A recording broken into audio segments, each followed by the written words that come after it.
ये कहानी सुनने के बाद शायद आपकी भी रूह कांप उठेगी। कहते हैं कि अगर किसी को प्यार हो जाए तो उसके लिए सामने वाले की उम्र नहीं देखी जाती और कोई भी रिश्ता नहीं देखा जाता कि सामने वाले की उम्र क्या है, उसकी जाति क्या है, ये सब कुछ नहीं देखा जाता अगर किसी को प्यार हो जाए। ऐसा ही एक महिला के साथ होता है। वो पहले से शादीशुदा है और उसको भी एक दिन एक शख्स से प्यार हो जाता है। प्यार भी उतना गहरा होता है कि उसको बुलाए नहीं भूल सकती, उसको उसके बिना रहा भी नहीं जाता। तब उस प्यार में सबसे बड़ी अड़चन बनता है उनका उसी महिला का 11 साल का बेटा। तब वह अपने बेटे का पहले किडनैप कराती है। जब किडनैप होने के बाद भी उसको शांति सुकून नहीं मिलता है, तब वह उसी बेटे को मरवा के रेलवे ट्रैक पे फिकवा देती है। उस महिला ने अपने प्यार के लिए अपने बेटे का ही बलिदान कर दिया। उसके पीछे क्या वजह रही होगी जिसके लिए उसने अपना इतना बड़ा बलिदान दे दिया।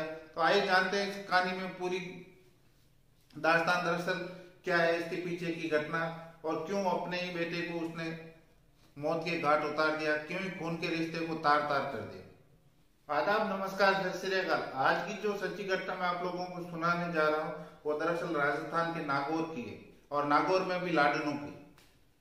दरअसल एक परिवार हंसी खुशी से अपना जीवन यापन कर रहा था, जिसमें एक 11 साल का लड़का और एक माँ बाप 3 जने एक परिवार में रह रहे थे, जिसमें लड़के का नाम होता है नवदीप। नवदीप 11 साल का लड़का था। वो अभी पढ़ाई कर रहा था, स्कूल ही जा रहा था। और नवदीप का पिता अक्सर अपने काम के लिए, अपने नौकरी के लिए घर से बाहर रहते थे, और माता उनकी घर पे ही रहती थी, उनकी मम्मी घर पे ही रहती थी। दरअसल उनके घर पे एक शख्स का रोज आना जाना रहता था, जिसका नाम था सीताराम। सीताराम नाम का शख्स रोज नवदीप के घर पे आता जाता रहता था। जब सीताराम रोज नवदीप के घर पे आना जाना रहता था, तब उसकी माँ से उसकी दोस्ती हो गई थी, और यही दोस्ती धीरे धीरे प्यार में बदल गई थी। जब इन दोनों का प्यार परवान चढ़ रहा था, तो उनके बीच में ये 11 साल का नवदीप उनको परेशान कर रहा था, उनको तकलीफ दे रहा था, उनको ये नवदीप रास नहीं आ रहा था। जब एक बेटा अपनी माँ के प्यार को परवान चढ़ने में प्रॉब्लम पैदा करता है, तब वही माँ अपने बेटे को एक प्लानिंग बनाती है, एक योजना बनाती है उसके किडनैप करने की। तब वह अपने आशिक सीताराम को कहती है कि मेरे बेटे को आप किडनैप कर लो, और उसके बाद हम आसानी से मिल सकेंगे, आसानी से अनैतिक संबंध बना सकेंगे, और आसानी से हम एक दूसरे से मिलजुल के साथ में रह सकेंगे। तब सीताराम वैसा ही करता है जैसा कि उसकी माँ ने बताया था। एक दिन सीताराम नवदीप को बुलाता और कहता कि मैं तेरे को आज एक नया मोबाइल दिलाता हूँ, इसलिए तो मेरे साथ चल, दुकान पे चलते हैं, दोनों एक नया मोबाइल लेकर आएंगे, जो तेरे को पसंद हो वो मैं मोबाइल आज तेरे को दिलाता हूँ। तब तब नवदीप इस चीज से अनभिज्ञ था कि उसके साथ क्या घटित होने वाला है, क्या घटित नहीं होने वाला है। तब वो सीताराम के साथ चला जाता है, क्योंकि रोज उसके घर पे आना जाना था, इससे वो जान पहचान थी कि ये तो अंकल है जो रोज मेरे घर पे आते हैं। जब सीताराम उसको लेके जाता है, ले जाने के बाद उसको एक नशीला पदार्थ पिला देता है। नशीला पदार्थ पिलाने के बाद वो बेहोश हो जाता है। जब वो बेहोश हो जाता है तो उसकी गला काट कर निर्मम हत्या कर दी जाती है, और हत्या करने के बाद उसी की लाश को एक बोरे में डालकर रेलवे ट्रैक पर फेंक दिया जाता है। तभी वो बोरे में पड़ी लाश वो रेलवे ट्रैक के बाजू में से गुजरे अनजान व्यक्ति को दिखाई देती है। जब वो बोरा खोल के देखते हैं तो उसमें एक 11 साल के बच्चे की लाश थी, जिसका गर्दन कटी हुई थी और गर्दन के ऊपर बहुत सारे घाव थे।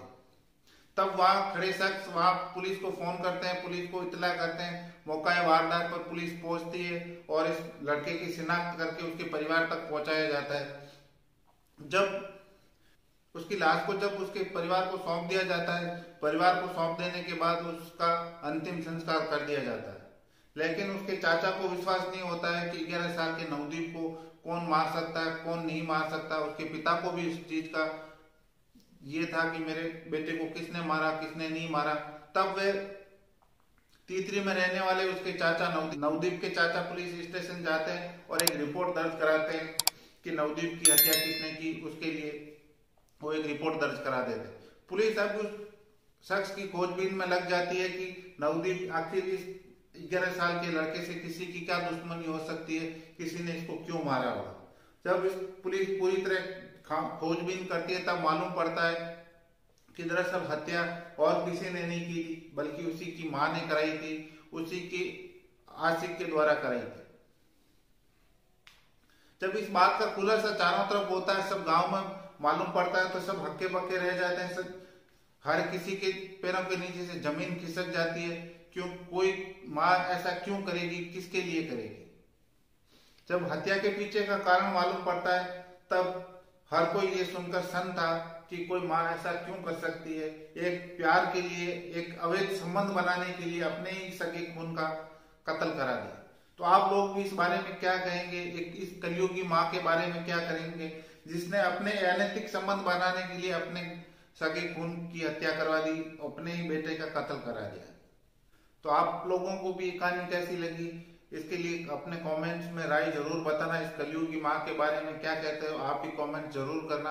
अगर आप लोगों को भी कहानी अच्छी लगी हुई तो वीडियो को लाइक, शेयर एंड चैनल को सब्सक्राइब करना नहीं भूलें।